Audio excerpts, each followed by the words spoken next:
everybody, and welcome to a new video. Today we're going to be looking at this Ferguson 14J1, which has been sprayed a rather nice red colour by the previous owner. It's actually been done rather well as well. Actually, it is a pleasant looking little set.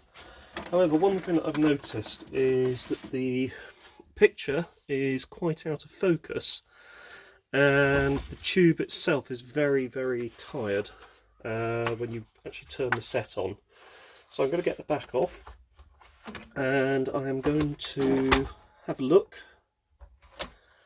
at the tube and hook it up to the BK467 picture tube tester. Hopefully I've got an adapter for this version of tube. So there are a couple of screws up here holding the back on. You've got the built-in aerial there with the little coax there which plugs in. This uses a TX85 chassis which looks very like a TX90, and I'll be honest with you, I'm not sure what the actual difference is because they do look really, not identical, but they look very similar, if not identical actually. So I'm just trying to see, probably the best way to do this is if I get this up onto the face like so.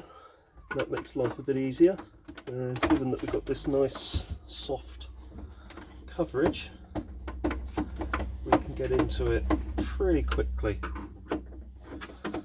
So I'll get the back off and you'll join me in a second.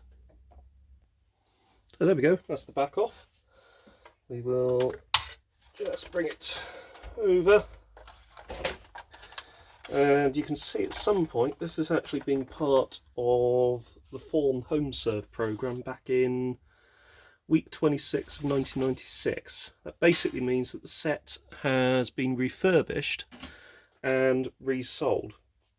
So I don't think it would have been a rental because it's Ferguson branded. Tube wise we are using an AXM 37001. And chassis wise we're using the TX85, and actually to get into the chassis or get the chassis out isn't that difficult. You have this little panel here which, if you tilt the set forward slightly, you pop up from the base like so, which pulls that out.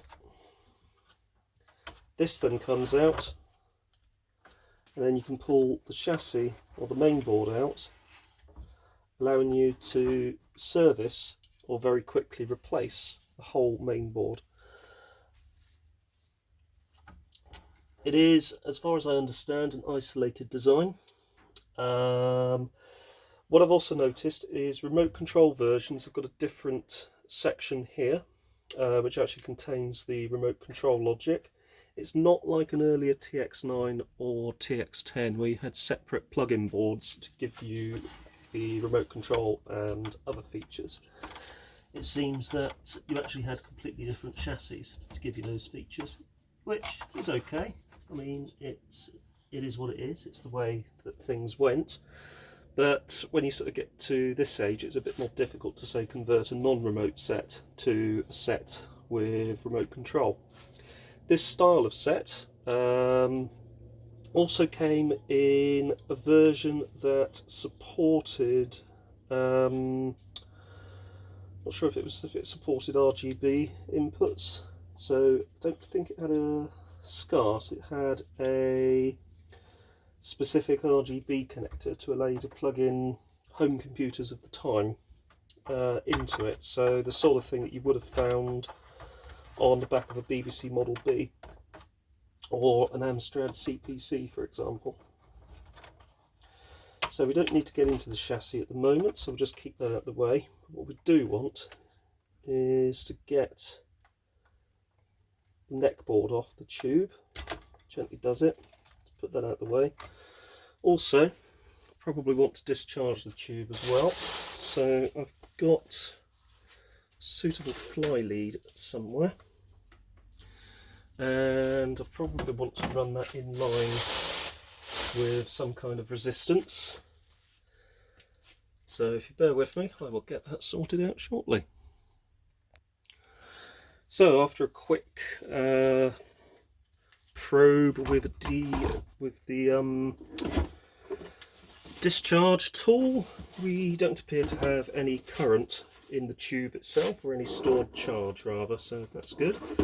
So we'll get the BK on the go. Right, so here we go, just power it on.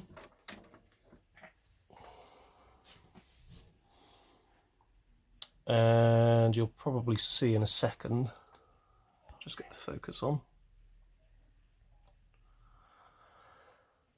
how relatively poorly the picture is. Although, to be honest with you, that is a lot better than it was recently.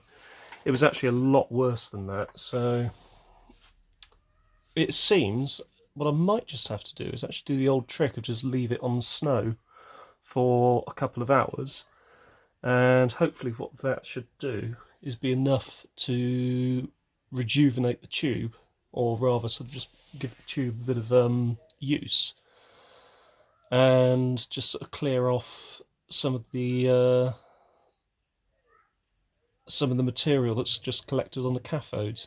Because that was, when I turned it on last week, a lot worse than that, and even now that's improved quite substantially, so I might not actually need to do anything to it.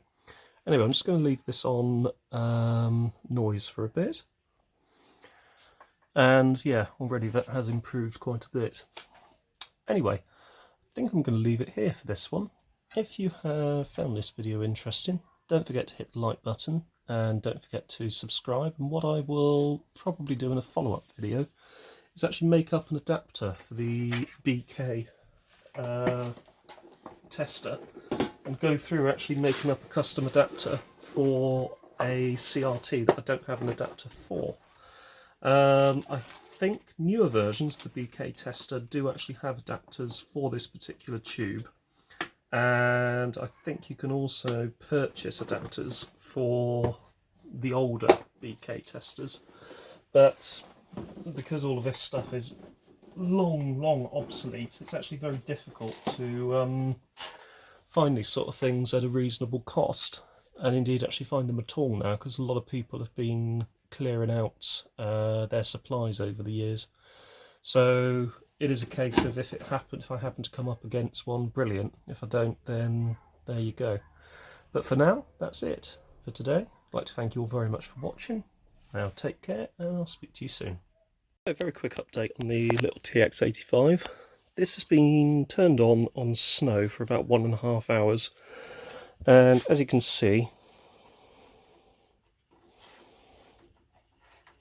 that's brightness and contrast, that's colour, but the picture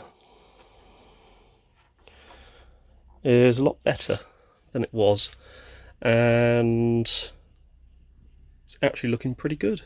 Well, I need to hook it up to something, put an input into it, but it's looking a lot brighter than it was. Bit of a purity error in this corner, but I'm not going to worry too much about that. The main thing is I want to get it powered on and have it displaying something without it looking like a sicky, smudgy mess. But that's looking a lot healthier. Anyway, thanks for watching.